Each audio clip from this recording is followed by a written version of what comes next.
The wind that night was colder than usual, the kind of cold that feels less like weather and more like a warning, the kind of cold that crawls under the skin and sits there, whispering that something has gone terribly wrong long before the mind catches up. John felt that cold when he stepped outside to check why the dog wouldn't stop barking. The old farmhouse was quiet, almost unnaturally so. The air still, the trees standing without even a tremble. But the dog kept growling in the direction of the barn, a deep, rattling growl that even the dark seemed afraid to swallow. John walked toward the barn, flashlight trembling just a bit in his hand. He'd lived in this house for 6 years, yet tonight it felt different, like the land had shifted, like the ground itself had grown restless. As he approached the back of the barn, his boots sank slightly into the soil. It was softer than usual, freshly disturbed, as if someone or something had been digging. He crouched down, brushing aside loose dirt, and that's when he saw it. The edge of a wooden box. Old wood, cracked, almost fossilized. He dug with his hands until he could wedge his fingers under the rim and pull it loose. The top snapped open as soon as it hit the ground. Inside, it was a book. Not just a book, a black, leather-bound, mud-soaked thing tied with rags and string that looked like they had once belonged to clothes. Even under the dirt and rot, John felt something pulse from it.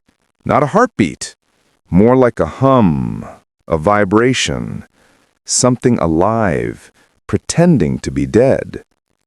He took it inside, brushing mud from his hands, and placed the book on the kitchen table. Amanda walked in, rubbing her eyes, wrapping her robe tighter around herself. But the moment she saw the book, she stopped breathing. What is that?" she whispered, not in a curious way, in a get that thing out of my house way. John shrugged. "Found it buried behind the barn. Looks old." Amanda shook her head immediately. "John, burn it. Don't open it. Don't even touch it again. Please." But John had already undone one of the strings. Curiosity wasn't just in him. It controlled him, tugging at him like invisible fingers.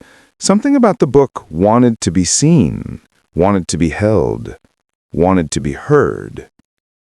He opened it.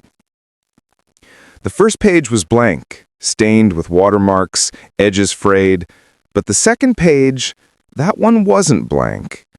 It was filled, from top to bottom, in handwriting that looked like it belonged to a young girl. Jagged letters, shaky strokes, as if written with a trembling hand, but the words did not belong to any child. John read the first line out loud. "He calls me from beneath the floor." Amanda stepped back, her breath catching. "Close it." But he didn't. He turned the page. More handwriting, more entries, all of them written by someone who, according to the signature at the bottom of the first entry, was 12 years old. Her name wasn't written. No date, no location. Just the words. Some entries described tapping under the floorboards. Some described shadows crawling out from the corners of the room at night. Some spoke about her parents disappearing in the middle of the night, only for their voices to echo from the basement stairs moments later. Voices that sounded like her mother sobbing, like her father whispering her name. But when she gathered the courage to peek down the steps, nothing. Just darkness, wide and deep and hungry. Amanda whispered again, "Burn it. John, please." But he kept reading. Each page grew darker, not in ink, but in tone. What started as confusion slowly turned into terror.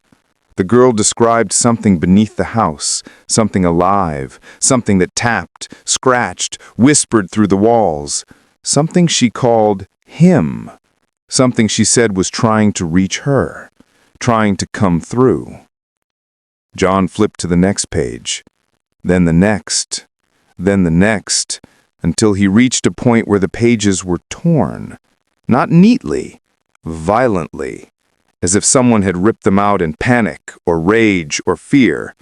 The torn edges were jagged, crumpled, smeared with something brown that didn't look like mud. On the remaining scrap of one torn page was a single line. "He is almost through." John slowly closed the book, staring down at it like it might speak again, even without being opened. Amanda stood frozen. Even the dog wouldn't come near the table. The house felt heavier. The walls seemed closer, the air colder. That night, neither of them slept. At exactly 3:17 a.m., John jolted awake to a sound he couldn't ignore. Tap, tap, tap. 3 knocks, slow, rhythmic, coming directly beneath the bed.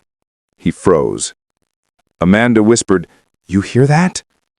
Tap, tap, tap. It wasn't pipes. It wasn't the dog. It wasn't the house.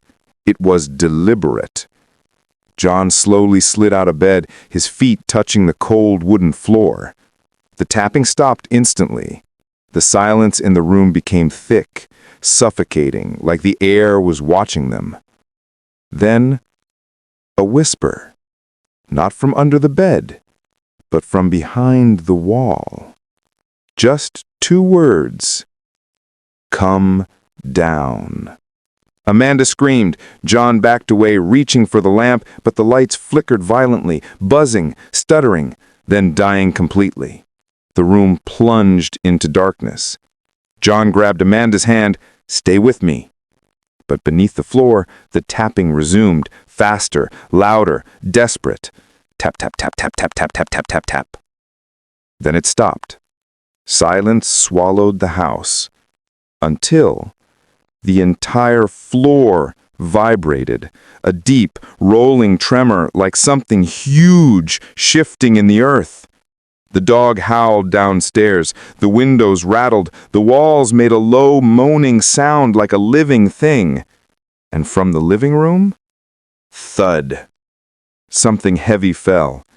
John and Amanda ran downstairs. The book lay open in the center of the room, pages fluttering violently, though there was no wind. It flipped and flipped until it landed on the last page. The only page written in dark red ink. The girl's final words whispered through the room as if spoken by a dozen voices layered together.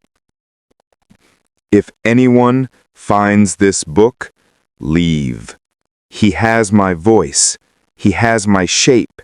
He walks like me, talks like me, but he is not me." And scribbled underneath, in handwriting that did not match the child's, "I am hungry."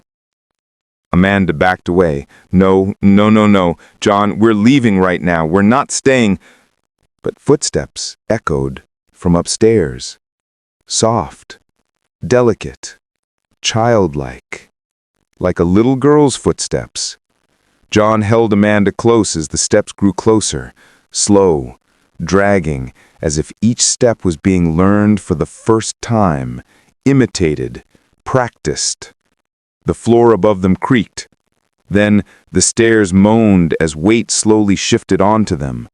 One step, another, another. The air turned colder. The shadows stretched. The house held its breath. A girl's silhouette appeared at the top of the stairs. Small, frail, head tilted slightly to the side.